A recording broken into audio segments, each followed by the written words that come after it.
கர்த்தருடைய வார்த்தைகளை பகிர்ந்து கொடுக்கும்படியாக நம்மோடு இணைந்திருக்கிற அருமையான சகோதரர் சகாயராஜ் அவர்களை குழுவின் சார்பாக அன்போடு அழைக்கிறேன். கர்த்தருடைய பிரியமான சகோதரர்களே, சகோதரிகளே, இந்த காலை வேளையிலே நாம் 101வது வாரமாக தானியேல் புத்தகத்தை ஆராய்ந்து கொண்டிருக்கின்றோம். இந்த தானியேல் புத்தகத்தின் நிறைவான பகுதியாக இஸ்ரவேலின் விரோதிகள் அன்றும் இன்றும் என்ற தலைப்பிலே கடந்த 5 வாரங்களாக பாடங்களை பார்த்து கொண்டிருக்கிறோம். இது 6வது வாரமாக இந்த பாடத்தை பார்க்கின்றோம். இஸ்ரவேல் எதிரிகளை சொல்லும்போது ஆபிரகாமின் நாட்களில் தொடங்கி நாம் தொடர்ந்து பார்த்து கொண்டிருந்தோம். கடந்த வாரத்திலே சமஸ்த இஸ்ரவேல் ராஜ்யத்தின், அதாவது பிளவுபடுவதற்கு முன்பாக ஒன்றாக இருந்த போது அந்த ராஜ்யம் சவுல், தாவீது, சாலமோன் ஆகிய ராஜாக்களின் நாட்களிலே சந்தித்த எதிரிகளை குறித்து நாம் பார்த்தோம். இன்றைக்கு அதை தொடர்ந்து பிளவுபட்ட ராஜ்யத்தின் விரோதிகள், இன்னும் தொடர்ந்து மற்ற காரியங்களை பார்க்க இருக்கின்றோம். வடக்கு ராஜ்யம், அதாவது இஸ்ரவேல் ராஜ்யம், இதற்கு எதிராக வந்த அசிரியர்கள். முதலாவதாக அசிரிய நாட்டிற்கு கடத்தி செல்லப்படுதல் என்று அழைக்கப்படும் அசிரிய சிறைப்பிடிப்பு பண்டைய இஸ்ரேல் மற்றும் யூதாவின் வரலாற்றில் பல்லாயிரக்கணக்கான இஸ்ரவேலர்கள் இஸ்ரேல் ராஜ்யத்தில் இருந்து நியோ அசீரிய பேரரசால் வெளியேற்றப்பட்டு வலுக்கட்டாயமாக இடம்பெயர்க்கப்பட்ட காலகட்டமாகும். அசிரியர்களின் மீள்குடியேற்ற கொள்கையை உறுதிப்படுத்தும் பல நிகழ்வுகளில் ஒன்று பின்வருமாறு. இஸ்ரவேலை அசிரியர்கள் கைப்பற்றிய உடனேயே இஸ்ரேல் தேசத்து மக்களை பெருமளவில் நாடு கடத்தும் வேலை தொடங்கியது. இது அசிரிய மன்னர்களான திகிலேத் பிளாசர் மூணாவது திகிலேத் பிளாசர் மற்றும் 5வது சல்மனேசர் ஆகியோரால் மேற்பார்வையிடப்பட்டது. பிற்கால அசிரிய மன்னர்களான 2ஆம் சார்கோன் மற்றும் சனகரிப் ஆகியோரும் கிமு 701 அசிரியரால் எருசலேம் முற்றுகையிடப்பட்டதை தொடர்ந்து அண்டையின் நாடான யூதா ராஜ்யத்தில் இஸ்ரவேலில் கீழ்ப்படுத்த முடிந்தது. ஆனாலும் அவர்களால் இஸ்ரேல் மற்றும் யூதா ராஜ்யங்கள் பிரதேசத்தை முழுவதுமாக இணைக்க முடியவில்லை. 10 கோத்திரத்தார் அடங்கிய இஸ்ரேல் ராஜ்யமே அசிரிய சிறைப்பிடிப்பின் போது அதிகமாய் பாதிக்கப்பட்டவர்களாக இருந்தனர். மேலும் கிமு 587 பாபிலோனியர்களால் எருசலேம் முற்றுகையிடப்படும் வரை யூதா ஒரு இஸ்ரேல் ராஜ்யமாக தனித்து விடப்பட்டிருந்தது. பிற்பாடு யூத மக்கள் பாபிலோனியர்களால் சிறைப்பிடிக்கப்பட்டனர். இஸ்ரவேலின் எல்லா மக்களும் அசிரியர்களால் நாடு கடத்தப்படவில்லை. முன்னாள் இஸ்ரேல் ராஜ்யத்தின் பிரதேசத்திலிருந்து வெளியேற்றப்படாத சிலர் இறுதியில் சமாரிய மக்கள் என்று அறியப்பட்டார்கள். நான் PDF கொடுத்திருக்கிற வரைபடம் இஸ்ரேல் மக்கள் அசிரியாவுக்கு படிப்படியாக நாடு கடத்தப்பட்டதை விளக்குவதாக இருக்கிறது. 3வது திகிலேத் பிளேசார் காலத்திலே எப்படி வெளியேற்றப்பட்டார்கள், பிறகு 5வது சல்மனேசர் 2வது சார்கோன் காலத்தில் எப்படி வெளியேற்றப்பட்டார்கள் என்பதெல்லாம் தெளிவாக ஆங்கிலத்திலும் தமிழிலும் மேப்லேயே கொடுத்திருக்கிறேன். நீங்க இன்னைக்கு PDF அவசியமாக டவுன்லோட் பண்ணி பாருங்க. அடுத்து நம்ம பார்க்கும்போது தெற்கு ராஜ்யம் யூதா, அவர்களுக்கு எதிரியான பாபிலோனியர்கள். பண்டைய இஸ்ரேலின் தெற்கு ராஜ்யமான யூதா ராஜ்யமும் கிமு 587 நியோ பாபிலோனிய பேரரசால் கைப்பற்றப்பட்டது. இது எருசலேமின் அழிவுக்கும் அதன் குடிமக்களை பாபிலோனுக்கு நாடு கடத்துவதற்கும் சாலமோனின் ஆலயத்தினுடைய அழிவிற்கும் வழிவகுத்தது. இந்த நிகழ்வு யூத வரலாற்றில் ஒரு குறிப்பிடத்தக்க திருப்பு முனையை குறித்தது. நாடு கடத்திய நிகழ்வானது மிகவும் தனித்துவமான யூத அடையாளத்தின் வளர்ச்சியையும் இறுதியில் பாரசீக மன்னர் கோரேசின் கீழ் யூதர்கள் எருசலேமுக்கு திரும்புவதையும் ஊக்குவித்தது. இதை குறித்து நிறைய பார்க்க முடியும், ஆனால் இப்பொழுது அதுக்கு நேரம் இல்லை நமக்கு. பாபிலோனின் எழுச்சி. அடுத்து 2ஆம் நேபுகாத் நேச்சாரின் ஆட்சியின் கீழ் நியோ பாபிலோனிய பேரரசானது யூதா உட்பட தனது பிராந்தியத்தில் கணிசமான செல்வாக்கை செலுத்தியது. யூதாவின் வீழ்ச்சி. பாபிலோனிய ஆட்சிக்கு எதிராக கிளர்ச்சிகளாலும் எகிப்து போன்ற பிற சக்திகளுடனான மோதலாலும் யூதாவின் ராஜ்யம் பலவீனமடைந்தது. நீங்க எகிப்தை பற்றியும் சற்று சொல்லியாக வேண்டும். எகிப்து தேசம் இஸ்ரேல் நாட்டை அடிமைப்படுத்த பார்த்தது, ஆனாலும் அதனாலே முடியவில்லை. அடுத்து நம்ம பார்க்கும்போது எருசலேம் முற்றுகையிடப்படுது. 2ஆம் நேபுகாத்நேச்சாரின் படைகள் எருசலேமை முற்றுகையிட்டன. இறுதியில் அந்த நகரம் கைப்பற்றப்பட்டது. தேவாலயம் அழிக்கப்பட்டது. பல யூதர்கள் பாபிலோனுக்கு நாடு கடத்தப்பட்டாங்க. பாபிலோனுக்கு நாடு கடத்தப்படுதல் சொல்லும்போது பாபிலோனிய சிறையிருப்பு என்று அழைக்கப்படும் இந்த நாடு கடத்தல் பாபிலோனியாவில் உள்ள யூதர்களுக்கு கட்டாய இடமாற்றம் மற்றும் கலாச்சார தாழ்வலின் காலகட்டத்தை குறித்தது. நாடு கடத்தலிருந்து திரும்புதல். பின்பு நாடு கடத்தப்பட்ட யூதர்கள் யூதாவுக்கு திரும்பி தேவாலயத்தை மீண்டுமாக கட்டிக்கொள்ள அனுமதிக்கும் ஒரு ஆணையை அக்மெனிட் மன்னர் மகா கோரேஸ் வெளியிட்டார். இது 2வது தேவாலயத்தினுடைய காலத்தின் தொடக்கத்தை குறிக்கிறது.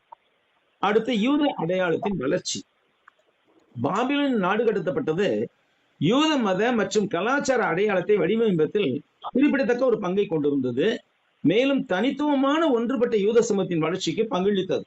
ஏன்னா சொந்த நாட்டில் இருந்த போது அவன் வந்து தேவனுக்கு கீழ்ப்படியில, அடிமையாக எடுத்து செல்லப்பட்ட போது அங்க புலம்புறான்.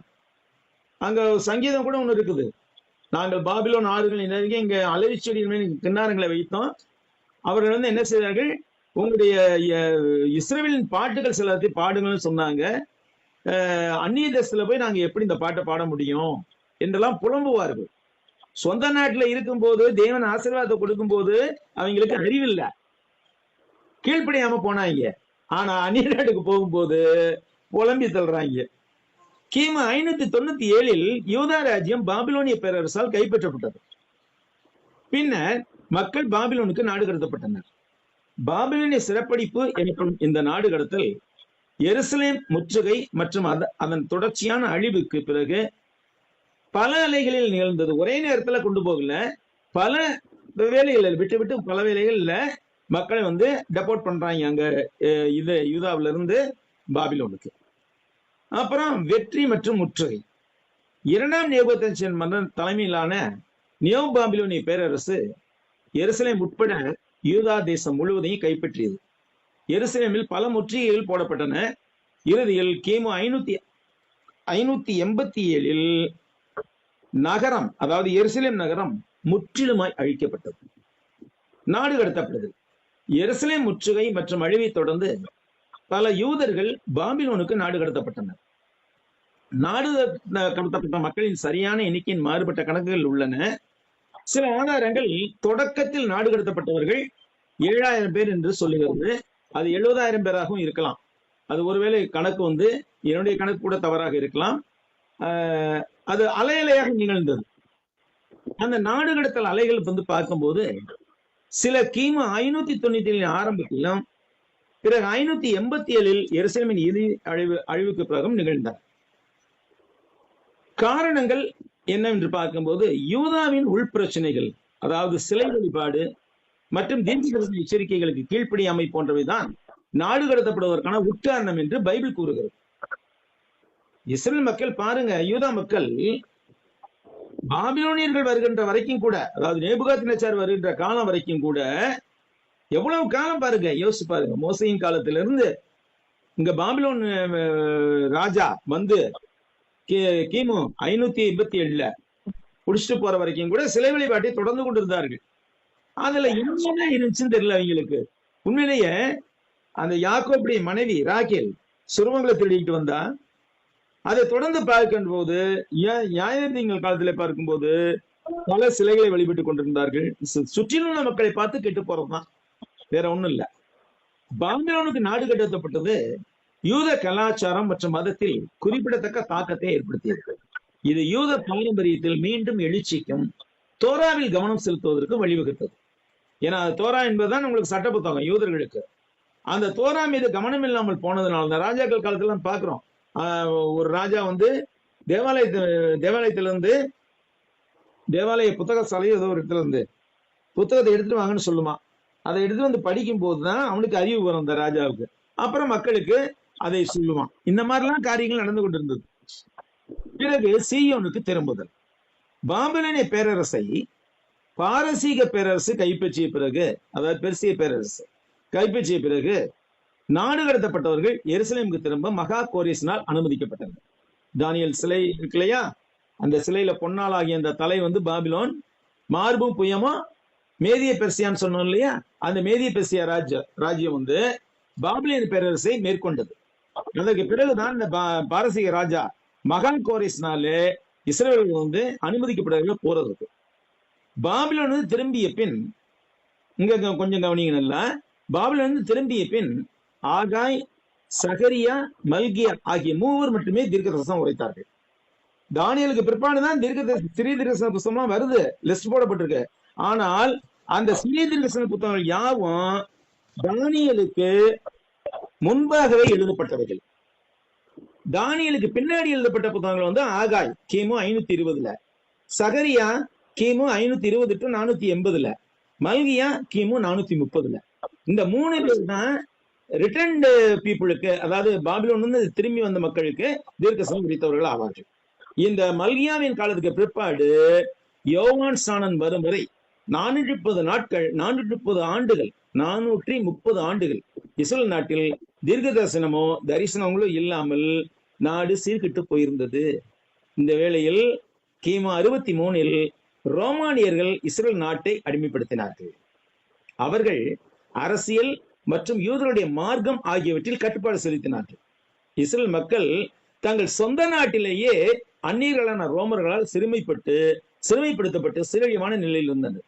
எப்படி பிரிட்டிஷ்காரங்க வந்து இந்தியாவில் வந்து இந்தியாவை அடிமைப்படுத்தினார்களோ அதே போன்று அங்கே இஸ்ரேல் மக்களை ரோமர்கள் அங்கே வந்து அடிமைப்படுத்தினார்கள்.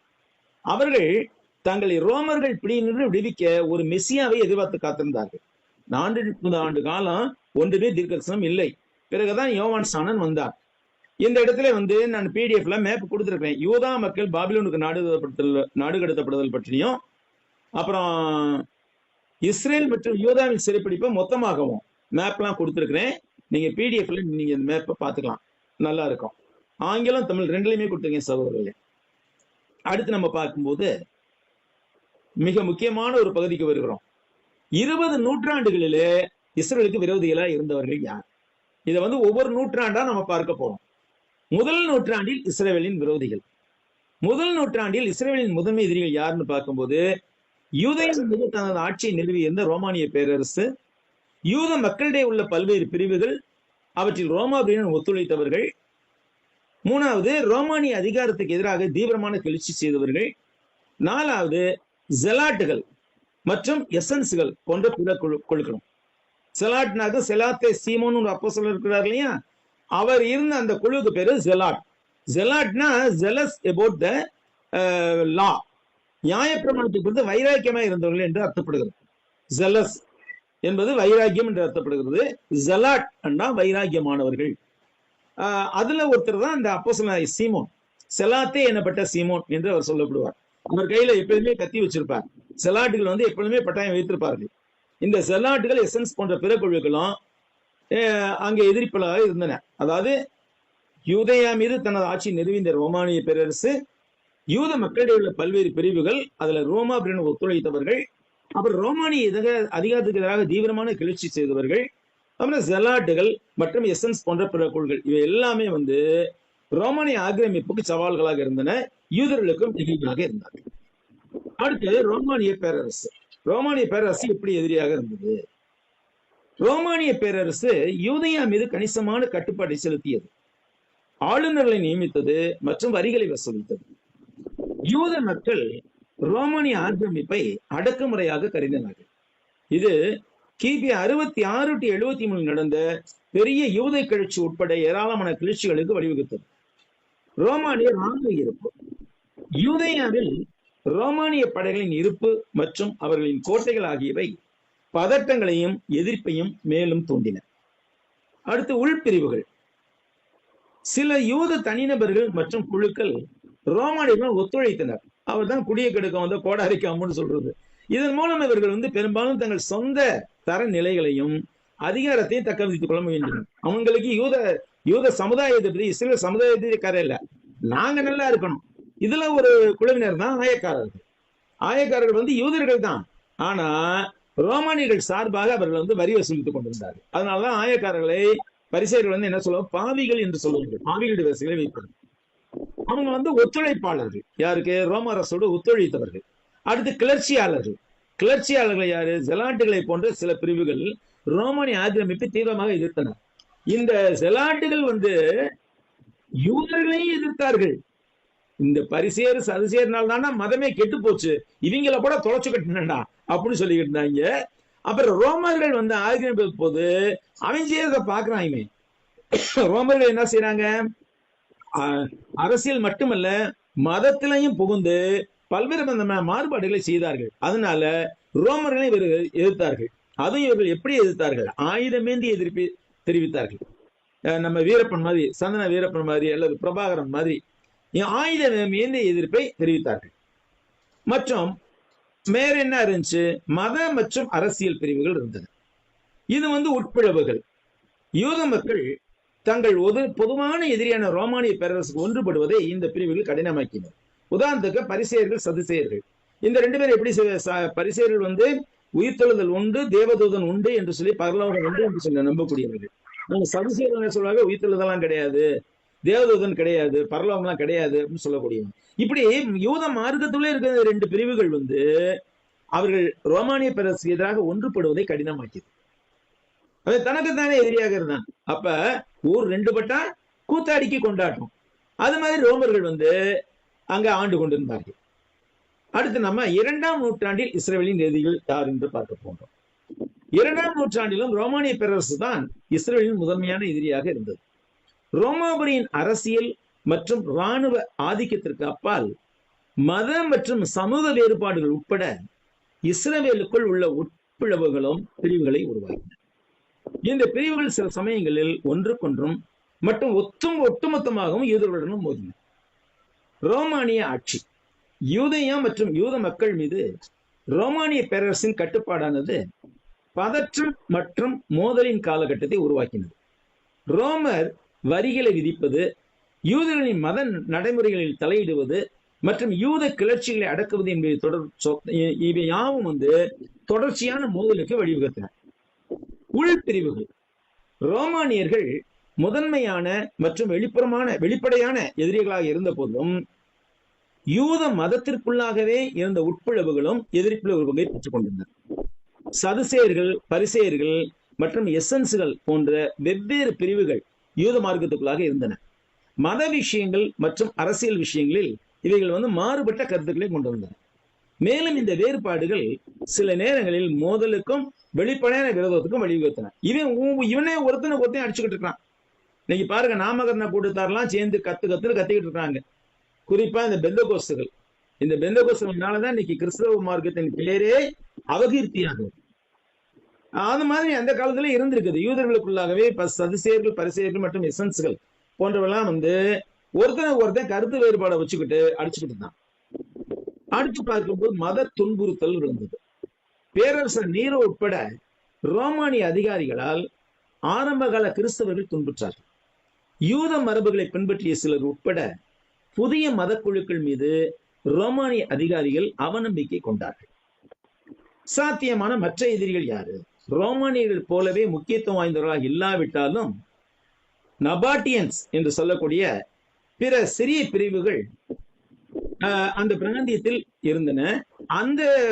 அந்த குழுக்களும் யூத சமூகத்தினர் அவ்வப்போது மோதி கொண்டிருந்தது. அவ்வப்போது பதற்றங்கள் ஏற்பட்டது. நபாட்டியன்ஸ் 2ஆம் நூற்றாண்டில் ரோமானியர்கள் மட்டுமல்ல, நபாட்டியன்ஸும் யூதர்களை எதிர்த்தார்கள். அடுத்த 3ஆவது நூற்றாண்டு. 3ஆவது நூற்றாண்டில் இஸ்ரவேலின் எதிரிகள். கிபி 3ஆம் நூற்றாண்டில் யூத மக்களின் மற்றும் முழு இஸ்ரவேலின் முக்கிய எதிரி ரோம அரசாங்கமாகத்தான் இருந்தது. ரோமானிய பேரரசு சில காலம் யூதேயாவின் கட்டுப்பாட்டில் இருந்தது. அப்போது பதற்றங்கள் அதிகமாக இருந்தன. நல்லா கவனிங்க, ரோமானிய பேரரசு சிறிது காலம் யூதேயாவின் கட்டுப்பாட்டில் இருந்தது. அப்ப பதற்றங்கள் அதிகமாக இருந்தன. அந்த காலகட்டத்தில் கிறிஸ்தவரின் எழுச்சியும் காணப்பட்டது. இது ஏற்கனவே இருந்த யூதத்துவ மத மற்றும் அரசியல் கட்டமைப்புகளுக்கு ஒரு சவாலாகவும் அமைந்தது. அடுத்து ரோமானிய ஆட்சி. ரோமானிய பேரரசு கிபி 1ஆம் நூற்றாண்டிலேயே யூதேயாவை கைப்பற்றி கிபி 3ஆம் நூற்றாண்டு முடிவு வரையிலும் இப்பகுதியின் மீது தொடர்ந்து கட்டுப்பாடு செலுத்தி இருந்தது. சொல்ல போனால் கிமு 63லயே வந்து விட்டது. இங்க யூதேயாவை மட்டும் இங்கே சொல்லுகிறார்கள் இப்படி அறிஞர்கள். இந்த ரோமானிய ஆக்கிரமிப்பு யூதர்களுக்கு சற்றும் விருப்பம் இல்லாத குறிப்பிடத்தக்க அரசியல் மற்றும் சமூக மாற்றங்களை கொண்டு வந்தது. மதத்தில் கூட அவர்கள் தலையிட்டார்கள். உதாரணத்துக்கு பார்க்கும்போது அண்ணாதான் நியமப்படி பிரதான ஆசாரியனா இருந்தார். எங்க ஆரோனுடைய வழிவழி வந்த அண்ணாதான் ஆசிரியராக இருந்தார். ஆனா கைப்பா என்ன செஞ்ச, அண்ணாவுடைய மருமகன் கைப்பா ரோமாபுரியருக்கு லஞ்சம் கொடுத்து என்ன செய்தான், தான் பிரதான ஆசிரியராக வேண்டும் விரும்பி என்ன செய்தார்கள் அவர்கள். அப்ப ஒரு ரைவல்ரி ஹைபிஸ்ட், அதாவது போட்டி பிரதான ஆசிரியனாக கைப்பாவை நியமித்தார்கள்.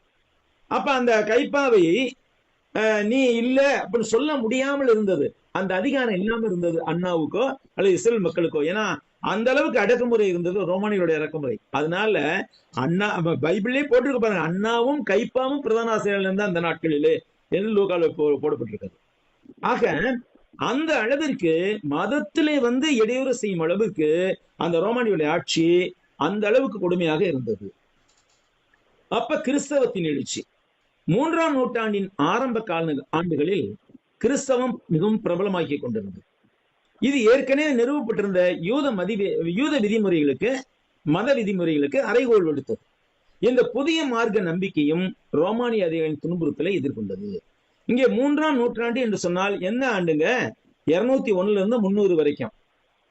அப்புறம் 301 வரும்போது 4ஆம் நூற்றாண்டு. அதை புரிஞ்சுக்கணும் நீங்க. 3ஆம் நூற்றாண்டு என்று சொல்லும்போது 201 இருந்து 300 வரைக்கும். அடுத்து உள்மோதல்கள். ரோமாபுரி முதன்மையான வெளிப்புற அச்சுறுத்தலாக இருந்த போதிலும் இந்த காலகட்டத்தில் யூத சமூகத்திற்குள்ளும் மோதல்களும் உட்புலவும் ஏற்பட்டன. 3ஆம் நூற்றாண்டின் நெருக்கடி என்ன, இந்த காலகட்டம் ரோம பேரரசில் உள் மோதல்கள், போர்கள், கொள்ளை நோய்கள் மற்றும் பொருளாதார உறுதியற்ற தன்மையால் இஸ்ரேல் நாடும் சீரழிவுக்கு உட்பட்டது. அது ரொம்ப நெருக்கடியான காலகட்டமாக இருந்தது. என்னென்ன உள்மோதல்கள், ரோமாபுரி பேரரசில் உள்மோதல்கள் இருந்தன, அப்புறம் போர்கள் நடைபெற்றன, கொள்ளை நோய்கள் ஏற்பட்டன மற்றும் பொருளாதாரத்தில் ஸ்திரத்தன்மை இல்லாத ஒரு நிலை ஏற்பட்டது. இதனால சீரழிவு நிறைய ஏற்பட்டது இங்க இஸ்ரேல் நாட்டுக்கு. பிறகு வேற மோதல்கள் என்ன பார்க்கும்போது முதன்மை கவனம் ரோமாபுரி மற்றும் உள்மோதலில் செலுத்தப்பட்ட போதிலும் இஸ்ரேல் பாதுகாப்பு மற்றும் நல்வாழ்வை பாதிக்கக்கூடிய சிறிய பிராந்திய மோதல்கள் மற்றும் போட்டிகளும் இருந்தன என்பது இங்கு கவனத்துக்குரியது. அடுத்து நம்ம 4ஆவது நூற்றாண்டுக்கு வரணும். 4ஆவது நூற்றாண்டில் இஸ்ரேலின் எதிரிகள். 4ஆம் நூற்றாண்டில் இஸ்ரேலின் அல்லது யூதர்களின் முதன்மையான எதிரிகள் யாருன்னு பார்க்கும்போது ரோமானிய பேரரசு தான். அதற்குள்ளே இருந்த பல்வேறு சிறிய பிரிவுகளும் குழுக்களும் இப்ப எதிரிகளாக இருந்தது. உலக வரலாற்றிலையும் யூதர்களின் வரலாற்றையும் கம்பைன் பண்ணி பார்க்கும்போது இது ரொம்ப அதிசயமான ஒரு காரியமா இருக்குது. ரோமாபுரியில் எதெல்லாம் பாதிக்கப்படுகிறதோ, எப்பெல்லாம் ரோமாபுரி பாதிக்கப்படுகிறதோ அப்பெல்லாம் இஸ்ரேல் ராஜ்யம் மிக அதிகமாக பாதிக்கப்பட்டது. இந்த ரோமாபுரி பேரரசுக்குள்ளாக இருந்த பல்வேறு சிறு குழுக்கள் என்ன செய்யுங்க, சுய ஆட்சி மற்றும் மத சுதந்திரத்தை தாழ்த்த முயன்றன. யூத சுயாட்சி அதெல்லாம் கொடுக்கக்கூடாது, யூதர்கள் சுயாட்சி எல்லாம் கொடுக்கக்கூடாது, மத சுதந்திரமா கொடுக்கக்கூடாது, கெட்டு போயிடுவாங்க அவங்க என்று சொல்லி அவர்கள் நினைத்தார்கள். 4ஆம் நூற்றாண்டில் இஸ்ரேலுக்கு எதிரான இராணுவ பிரச்சாரங்கள் பற்றிய குறிப்பிட்ட விவரங்கள் குறைவாகவே இருந்தாலும் ரோமானிய பேரரசின் தொடர்ச்சியான இருப்பும் மற்றும் அதன் கொள்கைகளும் யூத மக்களை, குறிப்பாக யூதய மாகாணத்தில் இருந்த யூதர்களை கணிசமாக பாதித்தன. இந்த கிமு 4ஆம் நூற்றாண்டில் இஸ்ரேல் எதிரிகள் பற்றி சில முக்கிய குறிப்புகளை பார்ப்போம். கிபி 4ஆம் நூற்றாண்டில் யூதயா உட்பட இப்பகுதியை ரோமானிய பேரரசு தொடர்ந்து ஆட்சி செய்திருந்தது. ரோமானிய கொள்கைகள் ஆரம்பத்தில் யூத மத நடைமுறைகளுக்கு ஓரளவு ஸ்திரத்தன்மை வழங்கி இருந்தன. ஆனாலும் விரைவிலேயே ரோமானிய கொள்கைகள் யூத மத நடைமுறைகள் மற்றும் பழக்க வழக்கங்களை கட்டுப்படுத்தின, அவற்றின் மேல் மேலாதிக்கம் செலுத்தின. மேலும் ரோமானிய அரசு பெரும்பாலும் யூத மத நடைமுறைகளை சந்தேகத்துடன் பார்த்தது. அடுத்து உள்பிரிவுகள் மற்றும் குழுக்கள். ரோமானிய பேரரசுக்குள், குறிப்பாக யூதேயாவிற்குள் யூத சுயாட்சியை எதிர்த்த மற்றும் யூத செல்வாக்கை பலவீனப்படுத்த முயன்ற பல்வேறு பிரிவுகளும் குழுக்களும் இருந்தன. பெரும்பாலும் ரோமானிய அதிகாரிகள் செல்வாக்கு பெற்ற இந்த குழுக்கள் யூத எதிர்ப்பு கொள்கைகளை செயல்படுத்த அல்லது யூதர்களை துன்புறுத்த ரோமானியர்களும் ஒத்துழைத்திருந்தார். என்ன செய்ய, ரோமானியர்களும் ஒத்துழைத்து யூத மார்க்கத்தை தாழ்த்துவதற்கு முயற்சி செய்தனர். அடுத்து அந்த காலகட்டத்தில் கிபி 4ஆம் நூற்றாண்டுல பெரிய போர்களோ மோதல்களோ இல்லை. இஸ்ரேலை நேரடியாக குறிவைத்து பெரிய இராணுவ தாக்குதல் எதுவுமே இருந்ததில்லை. ஆனாலும் பேரரசிற்குள் இருந்து கொண்டே ரோமானிய பேரரசின் கொள்கைகள் மற்றும் யூத மத நடைமுறைகளை எதிர்த்த குழுக்களின் நடவடிக்கைகள் யூத மக்களுக்கு தொடர்ந்து அறைகூவல்களை விடுத்துக் கொண்டிருந்தார். ரொம்ப சிரமமா இருந்துச்சு. அதாவது பேரரசுக்குள்ளே இருந்துகிட்டு பேரரசை எதிர்த்தவர்களால யூத மக்கள் மேல் பேரரசு ரோம பேரரசு சந்தேகப்பட்டது. அப்ப தொடர்ந்து துன்பம் விளைவித்தது. அடுத்து நம்ம 5ஆம் நூற்றாண்டுக்கு வருகிறோம். கிபி 5ஆம் நூற்றாண்டில் இஸ்ரேலின் முக்கிய எதிரிகள் யாருன்னு பார்க்கும்போது ரோமானிய பேரரசு இன்னும் இருக்குது மற்றும் அதன் ஆட்சி பகுதியை அதிக அளவில் ஆக்கிரமித்து வந்த பல்வேறு காட்டுமிராண்டி குழுக்கள் பார்பேரியன்ஸ் என்று சொல்லப்படுகிறார்கள். பார்பேரியன்ஸ் காட்டுமிராண்டின்னு அர்த்தம். ரோமானிய ஆட்சியை எதிர்த்த பல காட்டுமிராண்டி குழுக்களும் இந்த யூதர்களுக்கு எதிர்ப்பாக இருந்தன. இந்த நேரத்தில் ரோமானிய பேரரசு பாலஸ்தீனுக்கு கட்டுப்படுத்தியது. மேலும் தொடர்ந்து மோதல்களும் ஒடுக்குமுறைகளும் இருந்தது.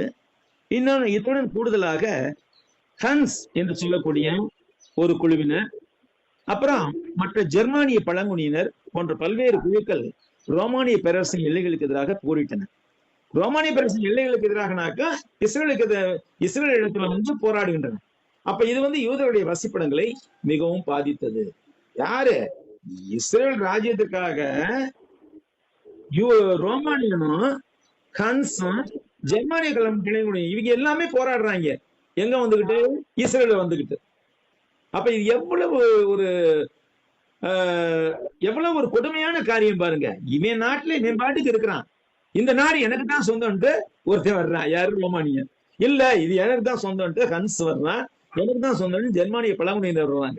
இப்படி எல்லாரும் இவன் நாட்டுல போராடிட்டு இருக்கும் போது இது யூதருடைய குடியிருப்புகளை மிகவும் பாதித்தது. ரோமானிய பேரரசு இப்பகுதியில் ஆதிக்க செலுத்தும் சக்தியாக இருந்தது. மேலும் அந்த ஆட்சியானது பெரும்பாலும் வரி விதிப்பு, அரசியல் ஒடுக்குமுறை மற்றும் மத துன்புறுத்தல்கள் இவற்றினாலே வகைப்படுத்தப்பட்டது. இது யூத மக்களிடையே மோதல் மற்றும் எதிர்ப்புக்கு வழிவகுக்கிறது. அடுத்து பார்க்கும்போது பார்பேரிய படையெடுப்புகள். காட்டுமிராண்டின்னு சொன்னோம் இல்லையா? அந்த ரோமானிய பேரரசு உள் போராட்டங்களையும் வெளி அழுத்தங்களையும் எதிர்கொண்டது. எனவே கண்ணுன்னு ஒரு காட்டுமிராண்டி குழு, அப்புறம் கோத் சொல்லி காட்டுமிராண்டி குழு, அப்புறம் வாண்டல் என்று ஒரு காட்டுமிராண்டி குழு, இது உட்பட பல்வேறு காட்டுமிராண்டி குழுக்கள் ரோமானிய குழுக்களின் எல்லைகளில் தங்கள் செல்வாக்கை செலுத்த தொடங்கின. இந்த குழுக்கள் இஸ்ரேலை நேரடியாக குறிவைக்கவில்லை.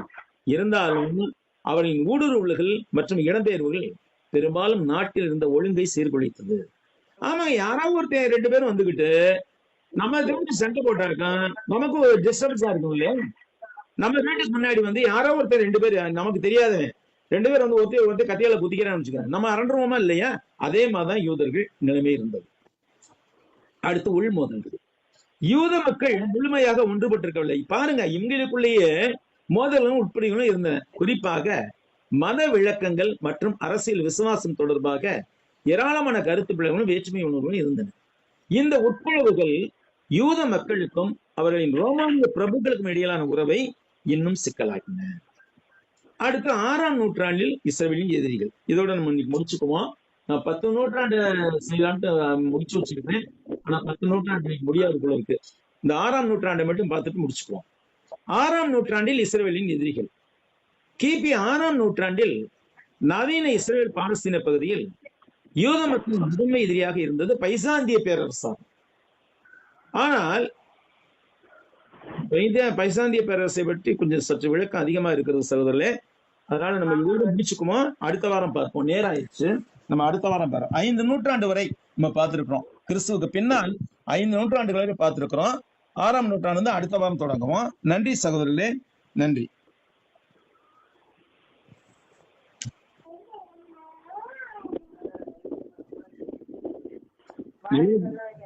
நலமத்து பிரதர், நலமத்து பிரதர், நல்லமுத்து பிரதர், என்னாச்சு? ஒரு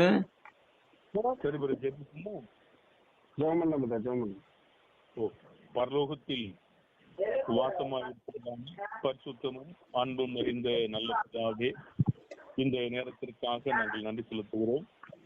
இந்த நாளிலே பிதாவே, இஸ்ரவேல் மக்கள் கீழ்ப்படியாமல் போகும்போது என்ன நடக்கும் என்பதை உபாகமத்திலே வெளிப்படையாய் தீர்க்கதரிசனமாக சொல்லியிருக்கிறார். அப்படி எல்லா ஜாதிகளுமாக ஒடுக்கப்படும்படியாக யூதர்களும் இஸ்ரவேலர்களும் தூற்றும்படியாக நீர் கைவிடப்பட்டீர். பிதாவே, அவருடைய ராஜாக்கள், அவருடைய சிறைப்பிடிப்பு, புறஜாதியில் ஒடுக்குதல், அவமானப்படுத்துதல், திருடிக்கப்படுதல், இதெல்லாம் அவருடைய துக்கத்தில் அவமானத்தை உண்டாக்கின போதும் பிதாவே சில மக்கள் பிற்காலங்களில் மனம் மாறினார்கள். இவைகளை பார்க்கிற பொழுது பிதாவே அவர்கள் கவனமாய் நடந்திருந்தால் இந்த ஒடுக்குதலுக்கு அவர்கள் அனுமதித்திருக்க மாட்டார்கள். சோதனைக்கு தவிர மற்றபடி அவர்கள் நிச்சயமாகவே தேவனால் காப்பாற்றப்படுவார்கள். இது தேவனுடைய பிள்ளைகள் நிச்சயமாகவே தேவனுக்கு கீழ்ப்படியாத பொழுது அவர்கள் கைவிடப்பட்டதையும் ஒடுக்கப்பட்டதையும் சிதறடிக்கப்பட்டதையும் நாங்கள் மெய்யாகவே காண்கிறோம். அது இன்றும் எங்களுக்கு நடக்கக்கூடும். ஆகவே அது நிழலாக இருக்கிறது. பிதாவே, இன்றும் தேவனுடைய பிள்ளைகள் தேவனுக்கு கீழ்ப்படியாத போது தங்கள் நிச்சயமாகவே அவர்கள் தேவனை மறக்கிற பொழுது இவ்விதமாய் புறஜாதிகள் இன்றும் எங்களை ஒடுக்க அனுமதிக்கப்படுவார்கள். பிதாவே, அதை மறந்து போக முடியாது. மெய்யாகவே இது மிகுந்த நிந்தனையாக இருந்தாலும் கூட இது எங்கள் காட்சிக்காக இன்றும் வைக்கப்படுகிற திஷ்டாந்தமாக எச்சரிக்கையாக நாங்கள் பார்க்கிறோம். மெய்யாகவே இது போதித்த சகோதரனையும் அவருடைய வீட்டாரையும் ஊழிய பணிகளையும் ஆசீர்வதிங்க. விதமான காட்சிகளை பார்க்கும்போது நாங்கள் பயமடைந்து எச்சரிப்படைந்து ஜாக்கிரதையா இருந்து தேவனுக்கு பயந்து அவருக்கு பிரியமான பிள்ளைகளாய் நடக்க எங்களுக்கு உதவி செய்யும்படியா நாங்கள் வேண்டிக் கொள்கிறோம். நாங்கள் மிகுந்த எச்சரிக்கையோடு வாழ உதவி செய்யும். கிறிஸ்தவ மார்க்கத்திலே நாங்கள் அன்று நடந்தது என்று நாங்கள் காணாமல் அதை பார்த்து இன்றும் நாங்கள் தேவனுக்கு மீறி நடக்கிற பொழுது நிச்சயமாகவே நடந்து நிச்சயமாய் நடக்கும். ஆகவே இது யூதர்களுக்கு பெரிய அவமானமா இருந்தாலும் தேவனுக்கு பெரிய இகழ்ச்சியாக இருந்தது. அவர் கைவிடுவதற்கு மிகுந்த மனக்குழப்பமாகவே இருந்தார். ஆனாலும் அது ஒடுக்கப்படும் போது தேவனை நோக்கி கூப்பிட ஆரம்பித்த பிள்ளைகள் மெய்யாகவே ரட்சிக்கப்பட்டார்கள். இதாவே இப்படிப்பட்ட பிரச்சனைகளும் குழப்பங்களும் உட்பூசல்களும் உலகத்தை பார்த்து இஸ்ரவேலர்கள் ராஜாவை கேட்டு இந்த விதமான தொல்லைக்குள்ளாகி அவர் உலகத்தை பார்த்து உலகத்தின் வழிபாடுகளுக்கு சென்று அநேக காரியங்கள் செய்த பொழுது தேவனுடைய மீறுதலை பெற்றுக் கொண்டார்கள். விதமாய் மீறப்படும் போது அவர்கள் தண்டிக்கப்பட்டார்கள். இதை பார்த்து நாங்கள் கவனமாக இருந்து இக்காலத்திலும் ஜாக்கிரதையாக இருந்து தேவன் பயப்பட எங்களுக்கு உதவி. பிதாவே, ஜெப விண்ணப்பங்களுக்காக நாங்கள் வருகிறோம்.